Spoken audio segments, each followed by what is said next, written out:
This video will be about starting out with the very basics of Diablo IV. If you're like me and never played the beta or server slam, watching a 2-hour basic video is way too much information, and an hour into the video, I'm not going to remember the first 10 minutes. It can be easy to get overloaded and lost, and I think we need to go simpler. No, I won't be telling you how to click a mouse, but there are a couple mechanics that we can go over together. The first decision we have to make is choosing a character that matches your playstyle. Are you wanting to wield multiple weapons while using war cries to buff you and your teammates? The Barbarian could be for you. Maybe you want to try a Necromancer and cast spells from behind a wall of undead summoned skeletons. Or use the power of the cold, lightning, and fire elements to deal incredible amounts of damage. The Sorcerer could be suited for you. Choosing a class can be and should be as simple as seeing which character excites you the most. After selecting our class, we can customize our character, which is a nice addition. No longer are we forced to be a bald male monk like in Diablo III. We get to choose whether we are creating a hardcore character or not. In hardcore, death is permanent. Hardcore does not care why you died. Whether you misclicked, your internet lagged, or you foolishly thought you could just skip to Torment 12 and fight Zoltan Kuhl with your Crusader. RIP in peace, my friend. 7 years later, you are gone but not forgotten. Assuming this is your first time playing Diablo IV, you won't be able to create a seasonal character until after completing the main story. Seasons include new quest lines separate from the campaign and will bring exclusive content to seasonal characters. Seasons will start over every 3 months, and a new character will need to be created for the new season. But don't worry, your old character will still be alive and well, they just aren't invited into the new season. Now looking at difficulty, we have two options, a Tier 1 Adventurer and Tier 2 Veteran. Tier 2 Veteran gives bonuses such as 20% more experience and 15% more gold, but don't let your ego trick you into going straight into Veteran.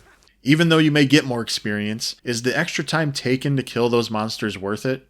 As big as this game claims to be, I don't want to spend more time on beginner areas just because I've been playing Diablo for over 20 years and think that I got this. I recommend staying with Adventurer initially and then upping the difficulty once you're just easily rampaging through groups of enemies. Alright, finally we can start playing. Now, after clicking on enemies enough times, they die and we gain experience points. Gain enough experience points and we level up to gain skill points. This is where we can either look up a build guide or theory craft our own builds by looking at all the different skills for our character here. As a side note, I recommend theory crafting your own build. Once you start looking at the top tier builds and following them, it is hard to go back to creating your own builds. But that is entirely up to you. Enjoy the game in your own way.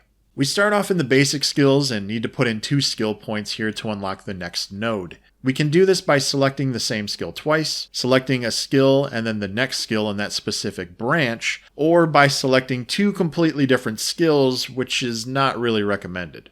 Once we move to the next node, same thing here. Now we just need this many skill points in any of these categories to move on to the next tree. You'll always have the option to redo your skill points, so don't worry about choosing a quote wrong skill or anything like that.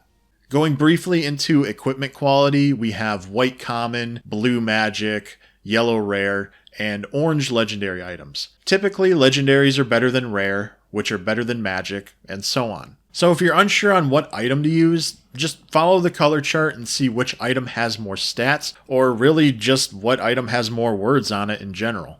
In Diablo IV, there are collectibles that you will find throughout the game. Herbs, ores, rewards from completing different side quests. These collectibles will allow you to upgrade your armor, weapons, different potions, so always be on the lookout. We also earn gold and murmuring obols from killing enemies throughout Sanctuary. When leveling in the beginning, it's recommended to save all of these crafting items and currency until later, since you will be constantly upgrading new and better gear throughout the game. If you want to learn about the specific vendors, click on the link in the description or on the little card that just appeared at the top. There are plenty of dungeons with aspect rewards throughout the world of Sanctuary. At first, I was planning on just going through them one by one to get them out of the way. This ended up backfiring on me because just south of this dungeon, there was a town where someone gave me a side quest to find certain items in that same dungeon. So I ended up having to clear it twice, and that convinced me right then and there to only complete a dungeon if I need or want the aspect attached to that dungeon immediately. To find the specific aspect you want, Go to the Codex of Power screen and click on the aspect you're looking for. Click to track it, and now there will be a path on your map taking you to that dungeon. Aspects are passive abilities that can be added to your equipment by either completing specific dungeons or finding a legendary item out in the world and extracting that power from the legendary item. There are over 100 aspects in the game, and they are imprinted or extracted from the occultist. Once again, watch my vendor video if you want to learn more about that. And really, I think that's enough for now. I'm not trying to overwhelm you with information. I will have other mid-game or end-game videos on the mechanics that are more important towards those areas of your journey, different builds with different classes. This channel is going to be focusing a lot on Diablo IV, so feel free to subscribe to the channel for information on anything Diablo IV related. That's all I got for now. Talk to you soon.